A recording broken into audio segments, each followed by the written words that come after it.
اگر کسی کو ایسی بیماری ہو کہ ایک وضو سے ایک نماز بھی پوری نہ کر پائے تو اس کے بارے میں کیا حکم ہے؟ اسی سے ملتا جلتا سوال ایک اور بھی ہے، اور اس میں بھی کسی کو لکوریا ہو اور نماز کے لیے تازہ وضو کر کے نماز پڑھنی شروع کی اور درمیان میں فیل ہوا کہ پھر ڈسچارج ہو گیا تو اب کیا کریں؟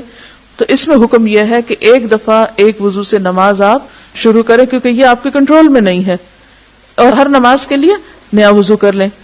مستقل بیماری کی وجہ سے مکمل پاکیزگی ممکن نہ ہو تو اسی حالت میں نماز ادا کرنا چاہیے، البتہ ایسی صورت میں ہر نماز کے لیے نیا وضو کرنا ضروری ہے۔ اس مستقل بیماری میں پھر کیا آتا ہے؟ استحاضہ بھی آ جاتا ہے۔ محض شک سے وضو نہیں ٹوٹتا۔ عباد بن تمیم اپنے چچا سے روایت کرتے ہیں، انہوں نے رسول اللہ صلی اللہ علیہ وسلم کے سامنے ایک ایسے شخص کا حال بیان کیا جسے یہ خیال ہو جاتا تھا کہ وہ دوران نماز میں کسی چیز کو محسوس کر رہا ہے، یعنی وہم ہو جاتا تھا کہ اس کے جسم سے کچھ نکل رہا ہے۔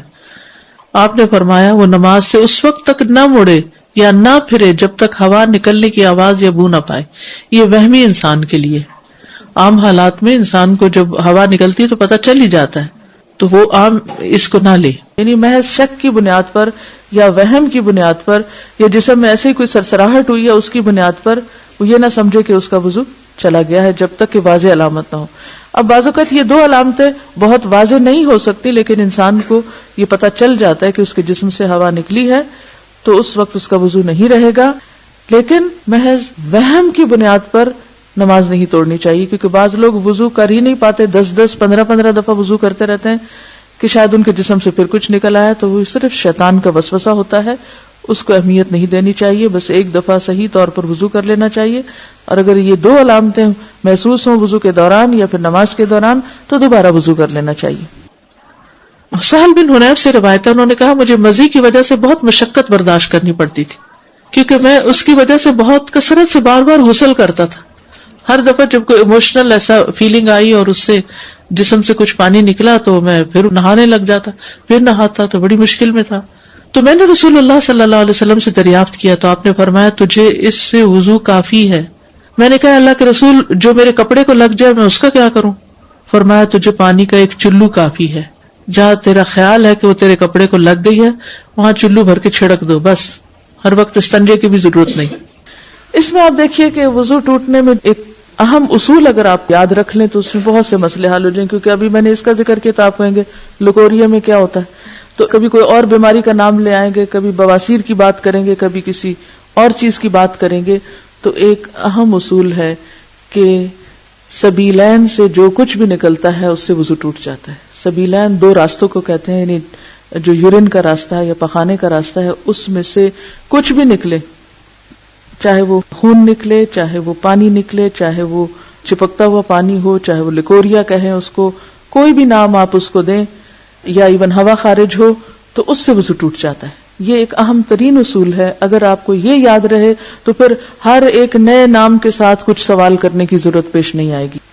تو کچھ بھی نکلے جو جسم پر محسوس ہو تو اس کو دھو کر، یا اگر دھونے کا موقع نہ ہو تو ٹشو سے صاف کر کے، میں اس لیے موقع کی بات کر رہی ہوں کہ عام طور پہ گھر میں تو سہولت ہوتی ہے، لیکن بعض اوقات آپ سفر میں ہیں، استنجے کا موقع نہیں ہوتا، تو ایسی صورت میں ایسی خواتین جن کو مسلسل ایسا ڈسچارج ہوتا ہے وہ پیڈ یا ٹشو استعمال کر کے وضو سے پہلے اس کو ہٹا دیں اور تازہ وضو کر لیں، چاہے ان کا ویسے وضو ہو بھی۔ تو چونکہ سبیلین سے کچھ بھی نکلے تو وضو نہیں رہتا، اس لیے اس نجاست کو صاف کرنا بھی ضروری ہے اور اس کے ساتھ دوبارہ وضو کرنا بھی۔ وضو کے بغیر نماز قبول نہیں کی جاتی۔ حضرت ابو ہریرہ رضی اللہ عنہ سے روایت ہے کہ رسول اللہ صلی اللہ علیہ وسلم نے فرمایا جس شخص کا وضو ٹوٹ جائے جب تک وہ وضو نہ کرے اللہ تعالیٰ اس کی نماز قبول نہیں کرتا۔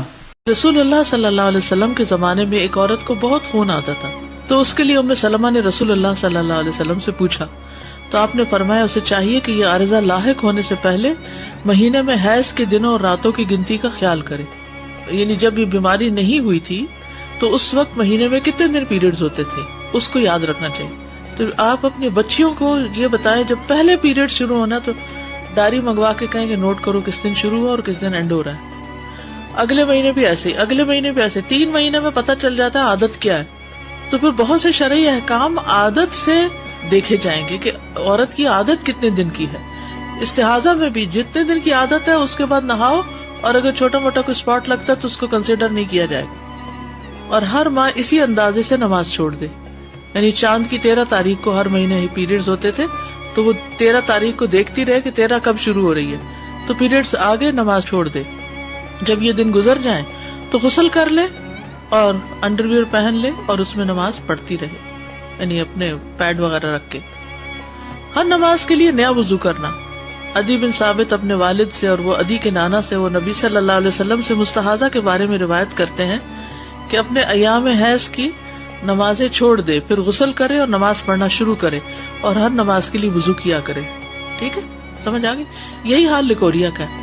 چونکہ لیکوریا جو ہے وہ سبیلین سے آتا ہے، اگرچہ اس کا سورس وہ نہیں ہے جو منی کا ہے، یعنی کہ ڈفرنٹ جگہ سے آتا ہے، تو وہ اس کا لیکوڈ تو پاک ہے.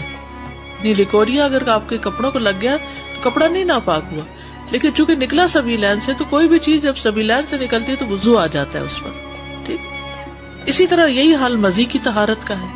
حضرت علی رضی اللہ عنہ کہتے ہیں کہ میں ایک ایسا آدمی تھا جس کی مزی بہت نکلتی تھی، تو میں بار بار غسل کرتا تھا، یہاں تک کہ میری کمر کی کھال بوجہ پانی پھٹ گئی.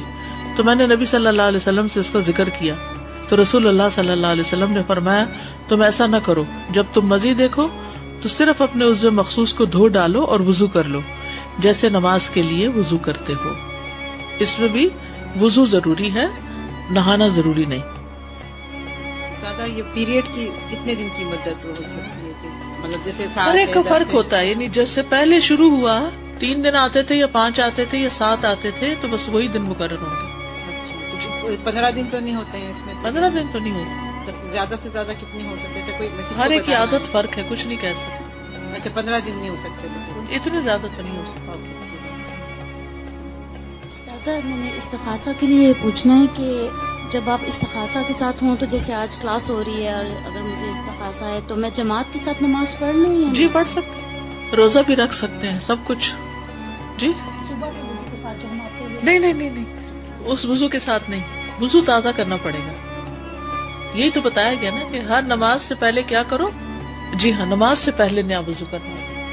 استاذہ، لیکوریا کے حوالے سے ایک سوال ہے کہ نماز سے پہلے آپ نے وضو کر دیا، پھر کئی دفعہ نماز کے دوران اگر ہو جائے تو؟ نماز کے دوران چاہے بلیڈنگ ہو، چاہے لیکوریا ہو، چاہے کچھ بھی ہو، ہوتا رہے، سوائے اس کے کہ اگر ونڈ پاس ہو تو پھر وضو ٹوٹ جاتا ہے. سلسل بال بھی یہی ہوتا ہے کہ کچھ لوگوں کو پیشاب کنٹرول نہیں ہوتا بڑی عمر میں، تو وہ پھر ان کا ایک ایک قطرہ قطرہ نکلتا چلا جاتا ہے، تو وہ بھی وضو کر کے نماز شروع کر دے، اور نماز کے بیچ میں جتنا چاہے وہ نکلتا رہے، کنسیڈر نہیں کیا جائے گا. ہاں، اگلی نماز سے پہلے پھر وضو کرنا ہوگا. فرض، سنت، نفل سب کچھ پڑھ سکتے ہیں ایک وضو سے، ایک وقت کی پوری نماز. استاذہ